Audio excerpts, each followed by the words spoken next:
बदलापूर सारखी दुर्दैवी घटना आपल्या तालुक्यात घडू नये यासाठी दक्षता घेणे आवश्यक असून तालुक्यातील सर्व शासकीय, निमशासकीय, वरिष्ठ महाविद्यालयांमध्ये शासनाच्या नियमानुसार सीसीटीव्ही लावण्याचे निर्देश अन्न आणि औषध प्रशासन मंत्री धर्मराव बाबा आत्राम यांनी दिले।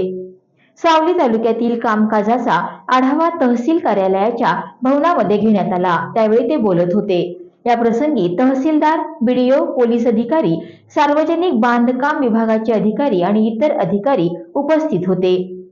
यावेळी मंत्री धर्मराव बाबा आत्राम यांनी पुढे बोलताना असं सांगितलं की शाळेच्या 500 मीटर परिसरात पानटपऱ्यांना प्रतिबंध असून याबाबतच्या शासन निर्णयाची तात्काळ अंमलबजावणी करण्याच्या सूचना दिल्या आहेत।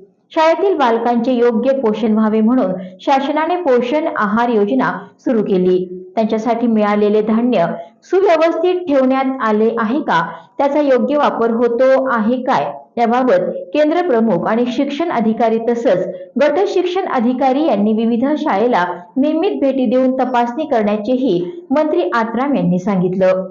आरोग्य विभागाचा आढावा घेताना सर्व शासकीय रुग्णालयात स्वच्छतेकडे प्राधान्याने लक्ष देण्याचे आणि त्यासाठी आवश्यक उपाययोजना राबवण्याचे सूचित केले। यावेळी रवी वासेकर, दिवाकर निकुरे, घनश्याम राऊत, भटारकर यांच्यासह इतर पदाधिकारी उपस्थित होते। यानंतर जनसंवाद मेळावा कृषी उत्पन्न बाजार समिती येथे आयोजित केला होता। या प्रसंगी मंत्री धर्मराव बाबा आत्राम यांनी उपस्थित कार्यकर्त्यांना मोलाचं मार्गदर्शन केलं।